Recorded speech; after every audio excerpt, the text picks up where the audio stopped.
जल प्रदूषण। जल प्रदूषण क्या होता है? जल प्रकृति में सबसे अधिक मात्रा में पाया जाता है।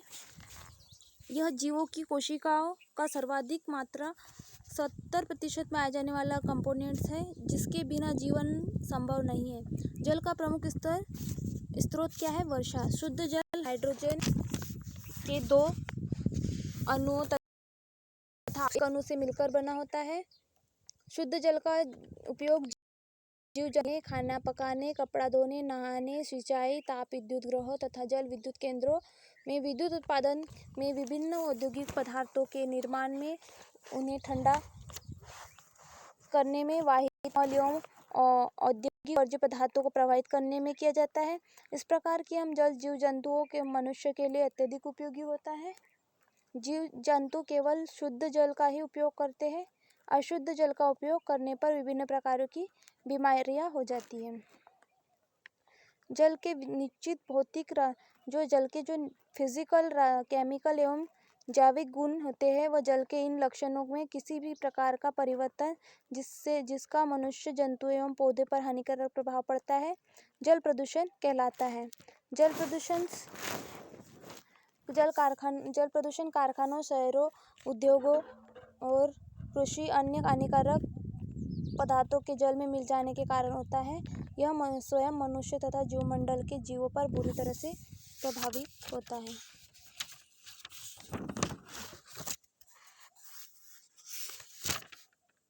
जल प्रदूषण नियंत्रण कैसे करेंगे? जल प्रदूषण नियंत्रण करने के लिए, जल प्रदूषण को रोकने के लिए प्रत्येक घर में सेप्टिक टैंक होना चाहिए।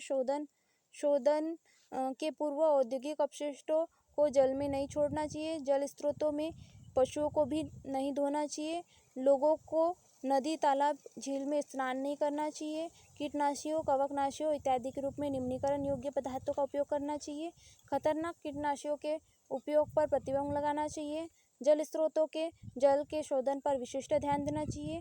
बड़ी बड़ी फैक्ट्रियों में जल शोधन संयंत्रों को लगाना चाहिए, जिससे इनके द्वारा निकलना जल शुद्ध होने के बाद ही जल स्रोतों में जा सके। नगरों में वाहित मल को आबादी से दूर छोड़ना चाहिए। वाहित मल में कार्बनिक पदार्थों को कम करने के लिए ऑक्सीकरण तथा तालाब फील्ड ब्रेड का उपयोग करना चाहिए। पशुओं के प्रयोग के लिए अलग जल स्रोत का प्रयोग करना चाहिए। समय समय पर जल स्रोतों से हानिकारक पौधों को निकाल देना चाहिए। कीटनाशियों एवं खरपतवारनाशियों का कम से कम प्रयोग करना चाहिए। ताप एवं परमाणु बिजली घरों के लिए निकलने पर जल को ठंडा करने के बाद शुद्ध करके ही जल स्रोतों में छोड़ना चाहिए। कुछ मछलियाँ हानिकारक जंतुओं में लार्वा अंडों को खाकर उनकी संख्या को कम करती है। इन्हें जल स्रोतों को में पालना चाहिए। और मछली मच्छर के अंडों एवं लार्वा का भक्षण करती है, जो मछली का नाम है गैम्बुसिया। जल प्रदूषण नियंत्रण के लिए भारत सरकार ने जो CWP की स्थापना जल प्रदूषण नियंत्रण और निवारण अधिनियम के अंतर्गत की, इसकी हर राज्य की शाखाएं स्थापित की गई। विभिन्न राज्यों की शाखाओं द्वारा जल प्रदूषण नियंत्रण करने के लिए निम्न कार्य किए जा रहे हैं, जैसे कि जल स्रोतों के जल प्रदूषण का स्तर का सर्वेक्षण, औद्योगिक स्राव के निष्कासन का परीक्षण तथा उस पर निगरानी, प्रदूषित जल के शोधन के उपयोग की खोज, स्थानीय निकाय को जल प्रदूषण नियंत्रण के लिए सुझाव देना, प्रदूषण के प्रति आम जनता में जागरूकता पैदा करना। साउंड और नॉइज पोल्यूशन। साउंड और नॉइज पोल्यूशन में ध्वनि प्रदूषण का नाम शोर प्रदूषण भी है या नॉइज पोल्यूशन है। अनिश्चित या तीव्र ध्वनि आवाज़ को शोर कहते हैं। वातावरण में चारों तरफ फैली हुई अनिश्चित या अवांछनीय ध्वनि को ध्वनि प्रदूषण कहा जाता है। यह अनिश्चित ध्वनि आज के सामाजिक युग या आधुनिक युग में एक हिस्सा बन गई है। हम या तो कोई उपकरण जो कि ध्वनि पैदा करता है, वह तरंगों के रूप में हमारे कानों तक पहुंचती है और हम उसको सुनते हैं। जब ये तरंगें स्पष्ट होती है तो हम तब तक आवाज़ आती है, लेकिन जब ये स्पष्ट नहीं होती तो आवाज़ हम तक नहीं आती। वैज्ञानिकों के अनुसार जो भी ध्वनि तरंग पैदा होती है वह नहीं नष्ट होती है, बल्कि उसका प्रभाव नष्ट होता है। उसकी तरंगें धीरे धीरे कमजोर होकर माध्यम में विलीन हो जाती है और ध्वनि इस तरह पैदा होती रहती है कि दिन ऐसा आ सकता है कि माध्यम में इतनी तरंगें मिल जाएंगी, जब हम आवाज़ करेंगे तो तरंगे की भी माध्यम में विलीन हो जाएंगी और सुनाई नहीं देगा। ऐसी स्थिति में सभी बहरे हो जाएंगे। इसके स्रोत क्या क्या है? रेडियो, कूलर, स्कूटर, कार, बस,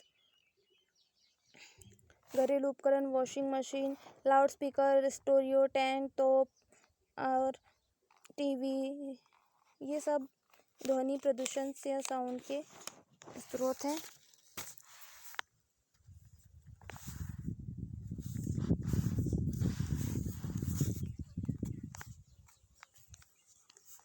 अब जो ध्वनि प्रदूषण है, इसको नियंत्रण के या रोकथाम के उपाय क्या है?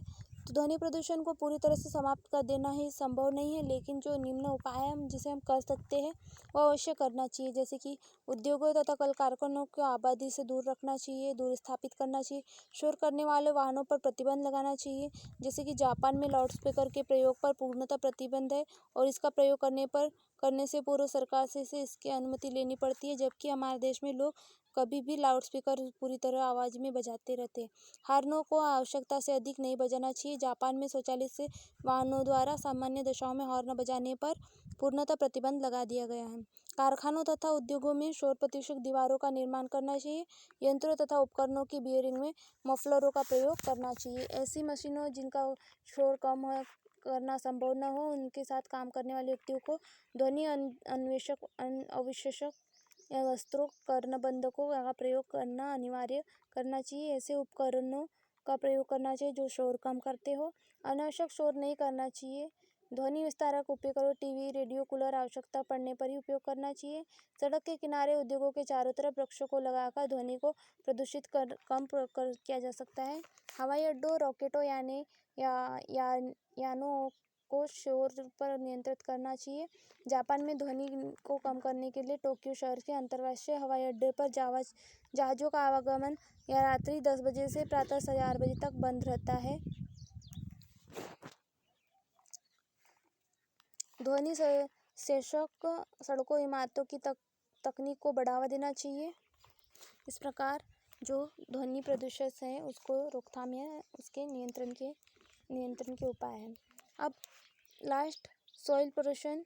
सॉइल पोल्यूशन क्या होता है? भूमि में विकृत होने को भूमि प्रदूषण कहते हैं, जो मुख्यतः बाहरी पदार्थों के मिल जाने से जनसंख्या वृद्धि के साथ साथ भोजन की आवश्यकता भी दिन प्रतिदिन बढ़ती है, जिसके कारण पैदावार को बढ़ाने के लिए तरह तरह के रासायनिक खादों, कीटनाशकों, शाकनाशियों प्रयोग किया जाता है। ये सभी रासायनिक पदार्थ है जो भूमि में मिलकर भूमि को प्रदूषित करते हैं। भले ही तात्कालिक लाभ देते हैं, लेकिन दूरगामी परिणाम हानिकारक होते हैं। ये सभी धीरे धीरे भूमि की उर्वरा शक्ति को कम करते हैं और पौधों को खाद्य श्रृंखला में प्रवेश करके सभी जीवों को प्रभावित करते हैं। इस प्रदूषण को रोकने के लिए सरल पदार्थों का प्रयोग करना चाहिए, जिससे वे अपना कार्य करने के बाद जल्दी से अपघटित हो जाए और पदार्थों को कम प्रयोग करना पड़े।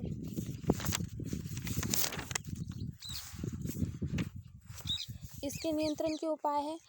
ठोस तथा अनमनीकरण योग्य पदार्थ जैसे लोहा, तांबा, कांच, पॉलीथीन को मिट्टी में नहीं दबाना चाहिए। ठोस पदार्थों को गलाकर इनका चक्रीकरण व विशेष ध्यान देना चाहिए। रासायनिक उर्वरकों एवं कीटनाशकों का कम से कम प्रयोग करना चाहिए। कीटनाशकों के स्थान पर जैविक कीटनाशकों का प्रयोग कर बल देना चाहिए।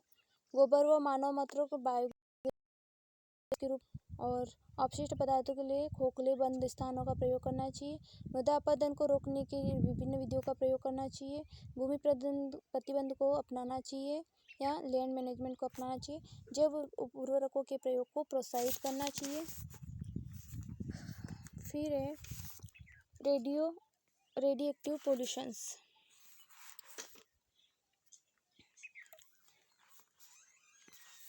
रेडियोधर्मी प्रदूषण।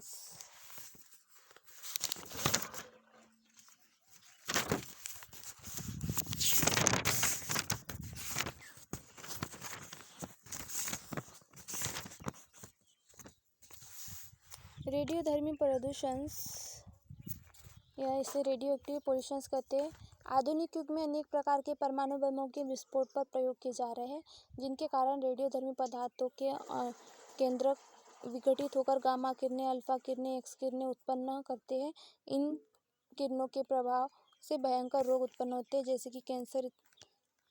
रेडियोधर्मी इसके स्रोत है यूरेनियम, प्लूटोनियम, स्ट्रोंशियम, सीजियम। ये रेडियोधर्मी कण वर्षा के जल के साथ पृथ्वी पर आते हैं और इनका अवशोषण पौधे कर लेते हैं।